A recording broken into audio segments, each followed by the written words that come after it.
সেটা তোর বাপমাকেই গিয়ে জিজ্ঞেস করিস। যাবি ডাইনিটাকে দেখার জন্য? বাঁচবে নাকি রবে ঠিক নেই। যাবি নাকি? অনেক সিরিয়াস অবস্থা। সকালে তো নিউজে দেখেছিলাম জ্ঞান ফেরেনি। সোহা শ্রবণের মুখের দিকে তাকিয়ে আছে। মেয়েটা এখনই বোধহয় ফুপিয়ে কেঁদে উঠবে। চোখ দুটো পানিতে টুইটুম্বর হয়ে গেছে। চেহারা লাল হয়ে গেছে কান্না চেপে রাখার কারণে। যতই হোক, মা তো। শ্রবণ সামাদ চৌধুরীর ফোনে কল করে। রিসিভ হতেই স্পিকারে দেয়। আসসালামু আলাইকুম, দাদা ভাই। ওয়ালাইকুম আসসালাম। কেমন আছো? আলহামদুলিল্লাহ ভালো। তুমি কেমন আছো? ভালো। নিউজে দেখলাম ছোট ডাইনির নাকি অ্যাক্সিডেন্ট হয়েছে। হ্যাঁ, কিভাবে হলো? কে করল? যে ধাক্কা দিল তার নামে এখনও মামলা করেনি কেন? অ্যাক্সিডেন্টের স্পষ্ট ফুটেজ তো আছেই। সামাদ চৌধুরী গম্ভীর হয়ে বলেন। এমনটা না করলেও পারতে। শ্রবণ শব্দ করে হেসে ওঠে শ্রবণ। সোহার মুখের দিকে তাকিয়ে থেকে বলে, কেমনটা করেছি আমি? অনিমাকে ধাক্কা দিয়েছ কেন? শ্রবণ সোহার মুখের দিকে তাকিয়ে থেকেই ওষ্ঠজোড়া প্রশস্ত করে বলে, নেক্সট টার্গেট বড় ডাইনি আর শামীম রেজা। দুজনকে চোখকান খোলা রেখে রাস্তায় বের হতে বলবে, নয়তো দেখা গেল কবে ওরাও আইসিইউ এর বেডে শুয়ে আছে নিস্তেজ হয়ে। শ্রবণ রাখছি, দাদা ভাই। কল কেটে দেয় শ্রবণ। সোহা অবাক হয়ে শ্রবণের মুখের দিকে তাকিয়ে আছে। শ্রবণ ইচ্ছে করে ওর মাকে গাড়ি দিয়ে ধাক্কা দিয়েছে। কি সুন্দর করে হাসছে এখন। শ্রবণ গাড়ি স্টার্ট দিতে দিতে হাসি মুখে গান গাইতে শুরু করে। মানুষ বড়ই স্বার্থপর রে, বড়ই স্বার্থপর। বুকের মাঝে জায়গা দিলে যতন কইরা ভাঙ্গেরে অন্তর। সোহা শ্রবণের মুখের দিকে তাকিয়ে রইল অপলক দৃষ্টিতে। এই শ্রবণ তো সেই শ্রবণ না। শ্রবণের অসুস্থতা কি আবার বাড়ছে? একজন সুস্থ মানুষকে আইসিইউতে পাঠিয়ে মনের সুখে হাসছে আর গান গাইছে, কি সুন্দর সুর তুলে। সোহা মুখ ফিরিয়ে বাইরের দিকে তাকায়। দুচোখ বেয়ে ঝোড়োঝোড়ো করে পানি গড়িয়ে পড়তে শুরু করেছে। হাসানের ফোন বেজে ওঠে। পকেট থেকে ফোন বের করে দেখে ওর মামা কল করেছে। হ্যাঁ মামা, বলো। কোথায় তুই? বাড়ির কাছেই। দ্রুত বাড়িতে আয়। কেন, কিছু হয়েছে? রিতাকে দেখার জন্য পাত্রপক্ষ এসেছে হুট করে। তুই দ্রুত আয়। রিতাকে দেখতে পাত্রপক্ষ এসেছে শুনেই হাসানের বুকের ভেতর ছ্যাতো করে উঠেছে। আসছি মামা। আচ্ছা আয়, রাখছি। হাসান ফোন পকেটে ভরে হেলমেট পরতে শুরু করে। রাব্বি বলে, কোথায় যাবি? কি বলল তোর মামা? বাড়িতে যাব, মেহমান এসেছে। কাউকে আর কিছু বলার সুযোগ না দিয়ে বাইক স্টার্ট দিয়ে বাড়ির পথে আগায়। বাড়িতে পৌঁছে বাইক এক পাশে পার্ক করে হেলমেট খুলে বাইকের উপরেই রাখে। চুলগুলো হাত দিয়ে ঠিকঠাক করে ভেতরের দিকে পা বাড়ায়। ড্রয়িং রুমে ঢুকেই সোফায় বসে থাকতে দেখতে পায় ১০-১২ জন অপরিচিতদের। আসসালামু আলাইকুম। সবাই একসঙ্গে হাসানের দিকে তাকায়। সালামের জবাব দেওয়ার পর রিতার বাবা রেজওয়ান আহমেদ হাসানকে দেখিয়ে দিয়ে বলেন, ও হাসান, যার কথা আপনাদের বলেছিলাম। হাসান, এখানে এসে বস। হাসান মামার পাশে বসে। ছেলেপক্ষের সবাই ওর দিকে তাকিয়ে আছে। ওর মনে হচ্ছে রিতাকে নয়, ওকেই দেখতে এসেছে এরা। অস্বস্তিতে এদিক ওদিক নজর বুলায়। রিমা বেগম রিতাকে নিয়ে এগিয়ে আসছেন সোফার দিকে। রিতাকে মিষ্টি কালার শাড়ি পরানো হয়েছে, ঘোমটা টেনে নিচের দিকে দৃষ্টি রেখে মায়ের সঙ্গে এগিয়ে আসছে। রিতাকে এনে সকলের সামনে একটা চেয়ারে বসানো হয়। ছেলেপক্ষের সবাই রিতাকে দেখে যা যা জিজ্ঞেস করার করে। সকলের চোখমুখ দেখে বোঝাই যাচ্ছে মেয়ে পছন্দ হয়েছে। ছেলের বাবা রেজওয়ান আহমেদের দিকে তাকিয়ে বলেন, ভাই সাহেব, মেয়ে তো আমাদের পছন্দ হয়েছে। আপনাদের কিছু বলার থাকলে বলুন। রেজওয়ান আহমেদ হাসানের দিকে তাকিয়ে বলেন, তুই কি বলিস? হাসান ছেলের বাবার দিকে তাকিয়ে বলে, ছেলে যেন কি করে? কার্ডিওলজিস্ট। ছেলেকে নিয়ে আসলে ভালো হতো না? ছেলে মেয়েকে দেখত, মেয়েও ছেলেকে দেখত। রোহান আসতে চেয়েছিল কিন্তু হুট করে ইমার্জেন্সি থাকায় আটকে গেছে। সমস্যা নেই তো, পরে ওরা বাইরে দেখা করে নেবে। আপনার কতজন ছেলেমেয়ে? আমার একটাই ছেলে। হাসান মামার দিকে তাকায়। তোমার পছন্দ হয়েছে? তুই যা বলবি সেটাই হবে। ছেলের বাবা বলেন, আপনারা রাজি থাকলে আমরা আজকেই আংটি পরিয়ে রাখতে চাই।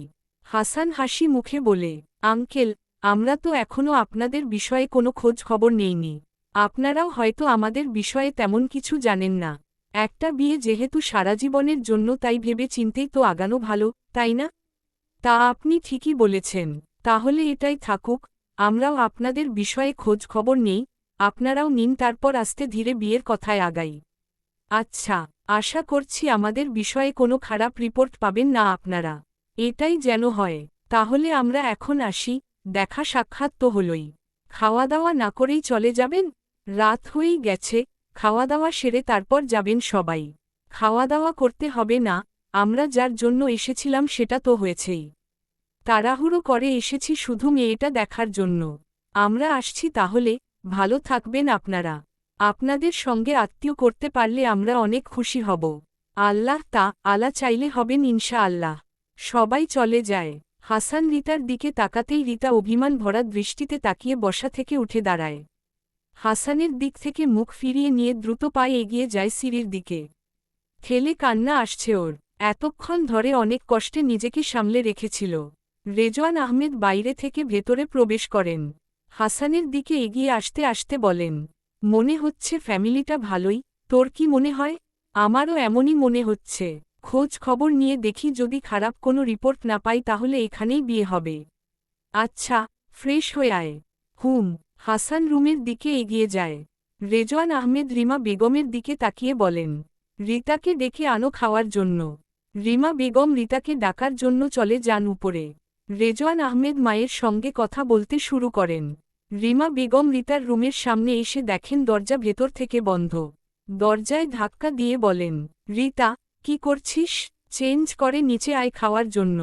কিছুক্ষণ পর রিতার গলার স্বর ভেসে আসে ভেতর থেকে, আমি এখন আর খাবো না, খিদে পায়নি, তোমরা খেয়ে নাও। অল্প খাবি আয়, তোর আব্বু ডাকছে খাওয়ার জন্য। বলছি তো খাবো না, যাও। রিমা বেগম আর কিছু না বলে নিচের দিকে এগিয়ে আসেন। রেজওয়ান আহমেদ স্ত্রীর দিকে তাকিয়ে বলেন, রিতা আসলো না? সন্ধ্যায় খেয়েছে, এখন আর খাবে না। অল্প খেত, বলেছি, খাবে না, যাও আমাদের জন্য বারো। রিমা বেগম ডাইনিং রুমের দিকে এগিয়ে যান।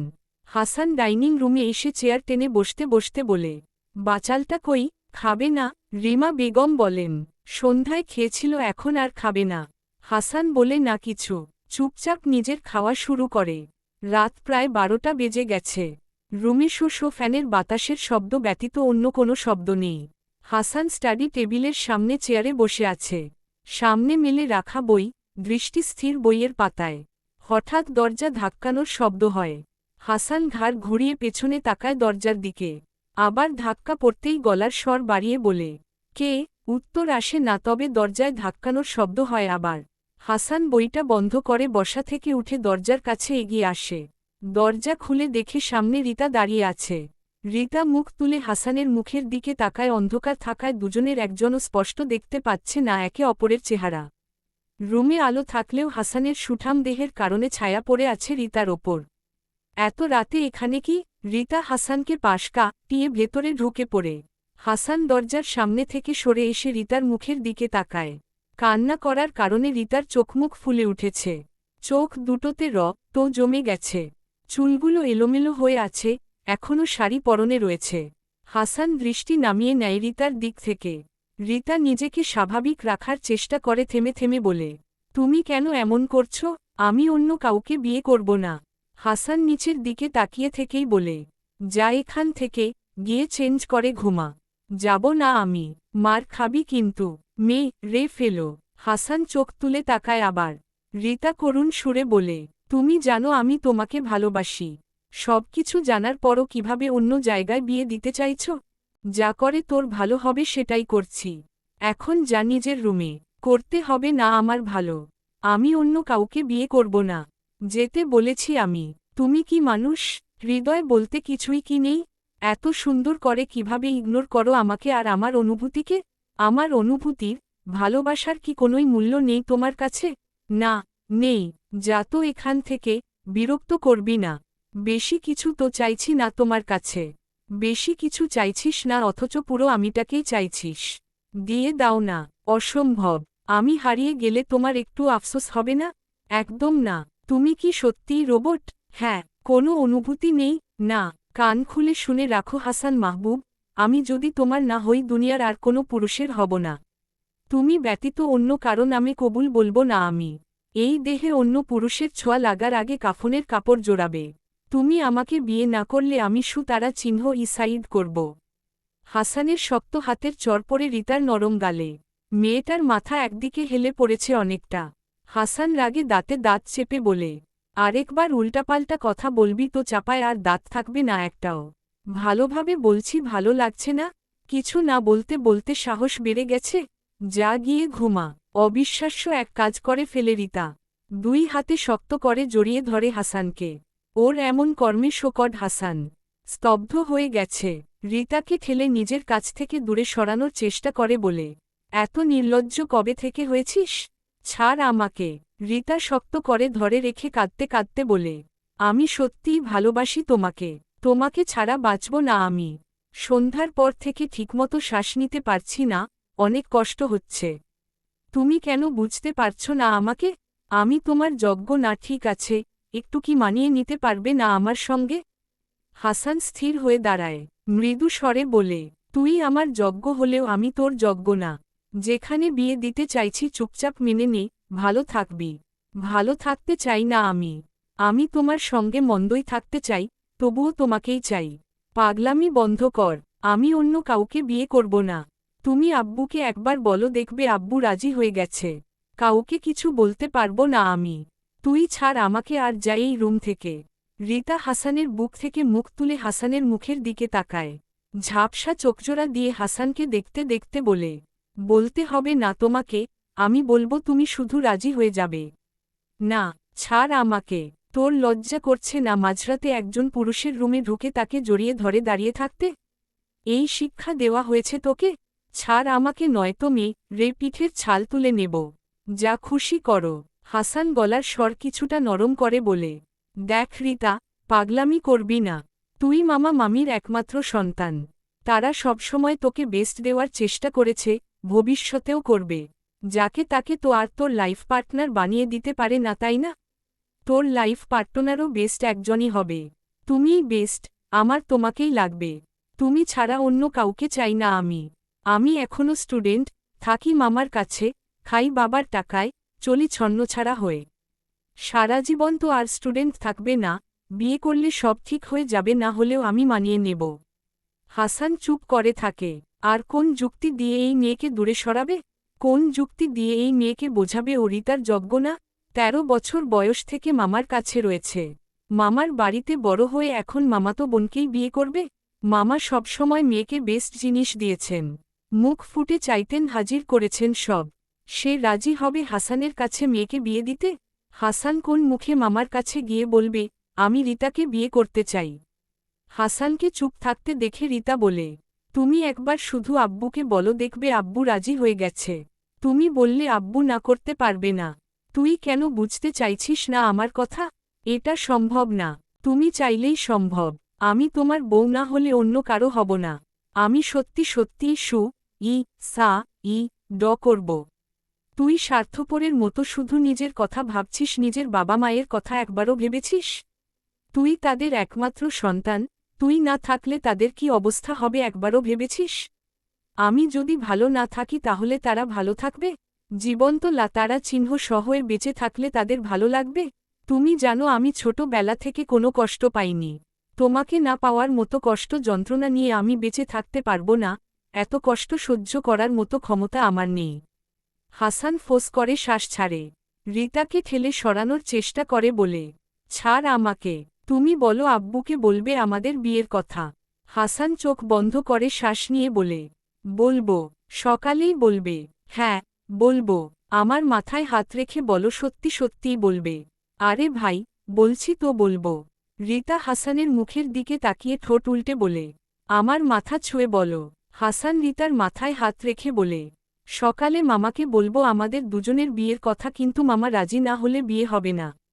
তুমি আব্বুকে রাজি করাবে তাহলেই হবে। হ্যাঁ, ঠিক আছে। এখন ছাড় আমাকে। আমাকে এত কষ্ট দিয়েছ সেজন্য আদর করো। এই যে ডিমান্ড বেড়ে চলেছে, ছাড় আর যা এখান থেকে। একটু আদর করো। হাসান পড়ে মহা ঝামেলায়। এখন এই মেয়েকে কিভাবে আদর করবে? ছোট বাচ্চাদের আদর করা সহজ, কিন্তু এত বড় মেয়েকে কিভাবে আদর করবে? ওকে ঝামেলায় না ফেললে এই মেয়ের বোধহয় শান্তি লাগে না। আদর করো। রিতার গাল দুটো মুছিয়ে দিয়ে চুলগুলো ঠিক করে দিতে দিতে বলে, রুমে যাবি, ফ্রেশ হবি, তারপর ঘুমাবি।